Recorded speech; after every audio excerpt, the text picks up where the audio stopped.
The cold arrived before the sun did, settling into the valley like a held breath.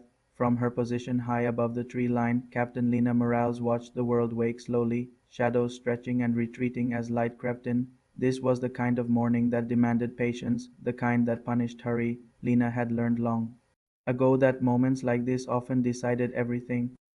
If you enjoy meaningful stories like this, let me know in the comments where you're watching from. Lena had been a sniper for nearly 8 years, but the title still felt heavier than the rifle resting beside her. It wasn't about the weapon, it was about responsibility, about knowing that every decision she made carried consequences far beyond her own safety.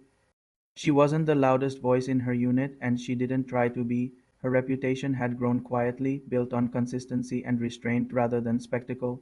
The mission itself sounded simple on paper, a reconnaissance operation to support a platoon moving through unfamiliar terrain, tasked with monitoring a key route used by multiple groups in the region. The challenge wasn't an enemy force or a ticking clock, it was uncertainty, poor visibility, shifting weather, and incomplete intelligence had already forced one delay. Now the platoon was exposed, waiting for confirmation before moving forward. From her vantage point, Lena could see the narrow road below winding between rocky slopes and patches of scrub. She studied it the way a reader studies a difficult paragraph, not skimming but absorbing. She noticed small things, a trail that looked too smooth, a cluster of rocks that didn't belong where they were, details that told a story if you listened closely. As hours passed, doubt crept in, not fear, but the quieter doubt that asked whether she was seeing too much, reading meaning into shadows. She reminded herself to slow down, to breathe. Experience had taught her that uncertainty wasn't a weakness, it was a signal to pay closer attention. The radio crackled softly with a status check from the platoon leader. They were growing impatient, time on the ground increased risk, and every delay weighed on morale. Lena understood that pressure. She had felt it many times before. She hesitated before responding. Something about the road troubled her, not enough to sound an alarm, but enough to make her uneasy. She scanned again, adjusting her position slightly, changing angles. That's when she saw it, a subtle disruption in the dirt, almost invisible unless you knew what to look for.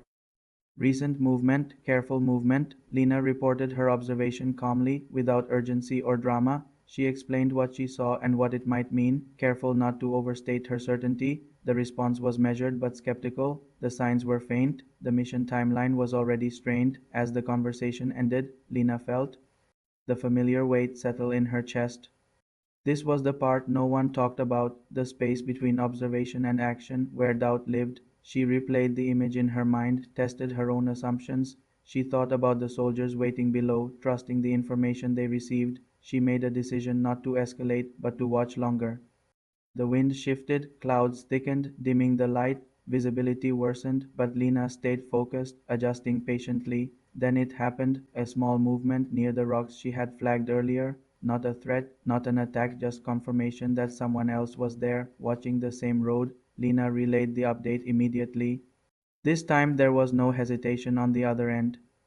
The platoon halted their movement, redirecting to an alternate route that would add hours but reduce exposure. From her position, Lena continued to observe.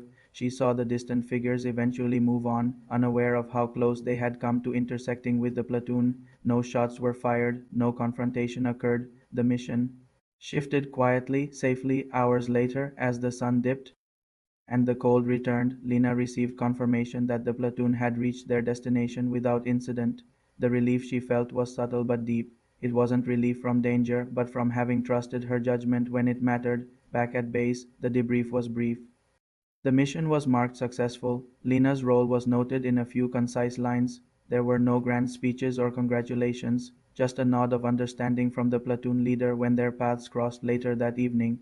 That night, Lena sat alone, cleaning her equipment with practiced care. She thought about the word legendary and how little it matched the reality of her day. There had been no single dramatic moment, no clear victory to point to, just patience, attention, and a willingness to speak when silence would have been easier. She reflected on her early days in training, on how often she had felt the need to prove herself. Over time, that need had softened into something steadier. She no longer measured success by recognition but by outcomes, by the quiet knowledge that people went home because someone took the time to notice what others might miss. The valley from that morning stayed with her. The cold air, the slow sunrise, the weight of waiting. It reminded her that courage didn't always look like action, sometimes it looked like restraint. In the end, the mission wasn't remembered for what happened, but for what didn't. True strength often shows itself in moments that leave no visible mark. The silence that greeted the dawn that day had carried uncertainty, and Lena had met it with patience. If this story resonated with you, share your thoughts in the comments and let us know where you're watching from.